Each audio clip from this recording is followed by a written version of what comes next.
நமஸ்காரம். போன இதில நம்ம கிரகங்களும், தெய்வங்களும் அப்படின்ற ஒரு விஷயத்த பார்க்கலான்னு சொன்னோம். இந்த கிரகங்களோட செக்ஷன் வேற, தெய்வங்களோட செக்ஷன் வேற. ஏன்னா முதல்ல நம்ம இத புரிஞ்சுக்கணும். தெய்வங்களோட செக்ஷன் அப்படின்ற வரும்போது, நீங்க என்ன பண்ணாலும் அங்க ஆசீர்வாதம் தான். தப்பே பண்ணாலும் உங்களுக்கு அங்க ஆசீர்வாதம் தான்.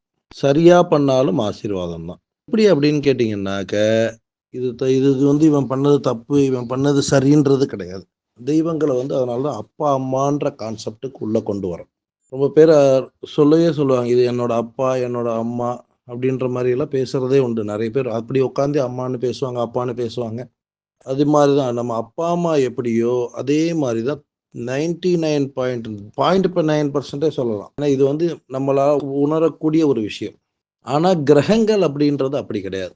என்ன தப்பு பண்றோமோ, அதுக்கு தகுந்த மாரியான தண்டனைகளும், அதுக்கு தகுந்த மாரி நமக்கு என்ன கிடைக்கணுமோ, அது கிடைக்காம விடுறதும், நமக்கு நடக்கக்கூடிய காரியங்கள தடை பண்றோம். இதுகள்லாம் வந்து கிரகங்களுக்கு உண்டு. அவங்க தான் வந்து நம்ம அதாவது இதுக்கு ஒரு சின்ன இது எப்படின்னாக்க, தெய்வங்களோட வேலையாட்கள்னு சொல்லப்படுற 64 யக்ஷினிகள் இருக்கிறாங்க. இந்த 64 யக்ஷினிகள்ல 32 யக்ஷினிகள் வந்து சுப யக்ஷினிகளாகவும், 32 யக்ஷினிகள் வந்து அசுப யக்ஷினிகளாகவும் வேலை செய்யறதா ஒரு கணக்கு உண்டு. அது மாரி செய்யக்கூடிய சந்தர்ப்பத்துல, இந்த சுபயக்ஷினிகள் அப்படின்றது நமக்கு நல்ல எண்ணங்களையும், நல்ல இதையும் குடுக்கிறதாகவும், அசுப யக்ஷினிகள் அப்படின்றது நமக்கு வந்து கோபத்தை உருவாக்குறது, தகாத வார்த்தைகள் பேசுறதுக்கு உண்டான அனுகூல்யத்தை குடுக்கறது, இதெல்லாம் வந்து அசுப யக்ஷினிகளோட வேலை. இது வந்து கிரகங்களால் தீர்மானிக்கப்படுற விஷயம். சில கிரக ரீதியா அதாவது நாக்குல சனிம்பாங்க நெறைய பேருக்கு. பொதுவாவே இன்னைக்கும் ஜாதகத்துல பார்த்தீங்க அப்படின்னாக்க, இந்த 7ஆம் இடத்து சனி, 2ஆம் இடத்து சனி 12ஆம் இடத்து சனி. இந்த மாரி அந்த லக்னத்துக்கு 2, 7, 12, 8 இந்த மாரி இடத்துல இருக்கக்கூடிய சனி இருக்கக்கூடிய ஜாதகத்த வந்து இப்போ பொண்ணு பார்க்குறவங்களோ, இல்ல பையன பார்க்குறாங்களோ, பையனுக்கு பொண்ண பார்த்தா பொண்ணுக்கு இந்த மாரி அமைப்பு இருந்தாலோ, இல்ல பொண்ணுக்கு பையன பார்க்கும்போது பையனுக்கு இந்த மாரி அமைப்பு இருந்தாலோ, அந்த ஜாதகத்த அவ்வளவு சீக்கிரம் ஆக்டிவேட் பண்ணிக்க மாட்டாங்க. ஏன்னா இது வந்து அந்த அந்த வாக்குஸ்தானம், கலத்திரஸ்தானம், மோட்சஸ்தானம் அதாவது தாம்பத்திய அந்யோன்ய ஸ்தானம்னு பேரு 12ஆம் இடத்துக்கு. 2ஆம் இடத்துக்கு வாக்குஸ்தானம்னு பேரு. 7ஆம் இடத்துக்கு கலத்திரஸ்தானம்னு பேரு. இந்த இடத்துல இருக்கக்கூடிய சனி எல்லாம் கண்டிப்பா ஒரு நாள் வெளியில வரும். அப்ப 2 பேருக்குள்ள அந்த வாக்குவாதங்கள் இதெல்லாம் ஜாஸ்தி நடக்கும். அதாவது கணவன் மனைவிக்குள்ள வாக்குவாதம் இல்லாம இருக்காது. இருக்கவும் முடியாது. ஆனால் இந்த வாக்குவாதங்கள் பெரிய பிரச்சனையில கொண்டு போய் விடக்கூடாது. சனிக்கு உண்டான யக்ஷினிகள் வந்து தன்னோட வேலைகள சரியா செய்யும். அப்போ இந்த கிரகங்கள் வந்து நமக்கு வந்து தீமையை மட்டும் செய்யுமா? அப்படின்னு கேட்டீங்கன்னா, கண்டிப்பா கிடையாது. பொதுவாவே கிரகங்கள்ல சுப கிரகங்கள், அசுப கிரகங்கள்னு 2 உண்டு. சுப கிரகங்கள்ன்றது இந்த சுக்கிரன், சந்திரன், புதன், குரு இவங்கெல்லாம். அசுப கிரகங்கள் அப்படின்றது சூரியன், செவ்வாய், சனி இதெல்லாம் வந்து அசுப கிரகங்கள்ன்ற கணக்குல வரும். ஆனா, இந்த அசுப கிரகங்களும் சமயத்துல சுப பலனை கொடுக்கும். சுப கிரகங்களும் சமயத்துல அசுப பலனை கொடுக்கும்.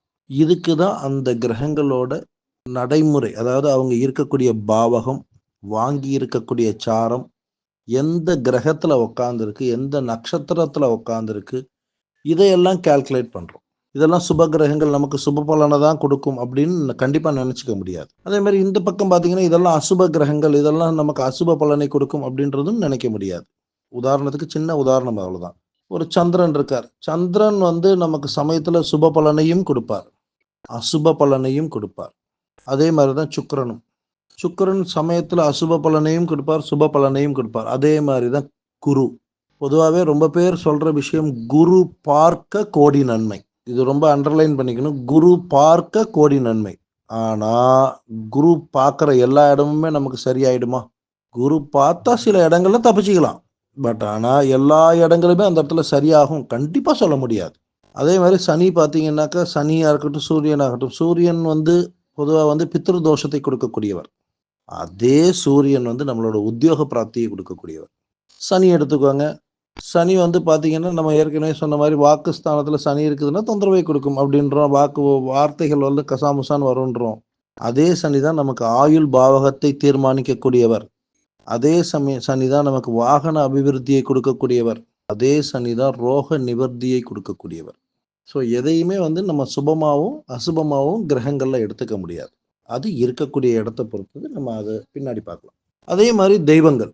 இந்த தெய்வம் அப்படின்ற ஒரு சென்டென்ஸுக்கு உள்ள வந்தாலே, நெறைய விஷயங்கள நம்ம அதுல தெரிஞ்சுக்கணும். 1, 2 இது கிடையாது. நெறைய விஷயங்கள் தெரிஞ்சுக்கணும்.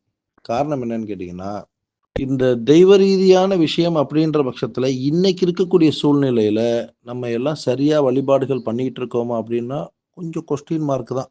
ஏன்னா ஏற்கனவே சொன்ன கதை தான்னு வச்சுக்கோங்களேன். அதாவது நம்மளோட பக்தி எந்த அளவுக்கு இருக்கு அப்படின்னாக்க, போகணும், கற்பூரம் ஏத்தணும், விளக்கு ஏத்தணும், தேங்காய் பழம் உடைக்கணும், சுவாமிய நமஸ்காரம் பண்ணணும், வரணும். இந்த அளவுல தான் இன்னைக்கு இருக்கக்கூடிய பக்தி 90% இருக்கு. இல்ல இன்னும் கொஞ்சம் இம்ப்ரூவ்மெண்ட்டா போறீங்க அப்படின்னாக்கா, கொஞ்சம் ஸ்லோகங்கள் படிக்கிறது, அங்க போயிட்டு பிரார்த்தனைகள் பண்றது, இல்ல நமக்கு வேண்டியத கேட்கறது. ஏன்னா இன்னைக்கு 90% பேர் கோவிலுக்கு போறதோட முக்கிய காரணம் அதுவா இருக்கு. இல்லாட்டி அவங்க கோவிலுக்கு எல்லாம் சரியா இருக்குன்ற பட்சத்தில கோவிலுக்கு போமாட்டாங்க. அதனால தான் இன்னைக்கு இளைஞர்கள் அந்த பக்கமே போகாததுக்கு காரணம். ஏன்னா பெற்றோர்கள் இன்னைக்கு இருக்கக்கூடிய பெற்றோர்களோட கான்செப்ட் எப்படின்னாக்கா, நான் இத அனுபவிக்கல. என் பசங்களாவது அனுபவிக்கட்டும். அப்படின்ற மனோபாவத்தில, அத அவங்களுக்கு தேவையான சமயத்தில குடுத்துர்றோம். அந்த மாரி சிச்சுவேஷன் இருக்கிற பட்சத்தில, இன்னைக்கு வந்து அந்த தெய்வ ரீதியான விஷயம் அப்படின்றது இந்த சென்டென்ஸ்க்குள்ள முடிஞ்சு போயிடுது. இதையும் தாண்டி தெய்வங்கள் அப்படின்றது நெறைய இருக்கு. இது அடுத்த எபிசோட்ல பார்க்கலாம். நமஸ்காரம்.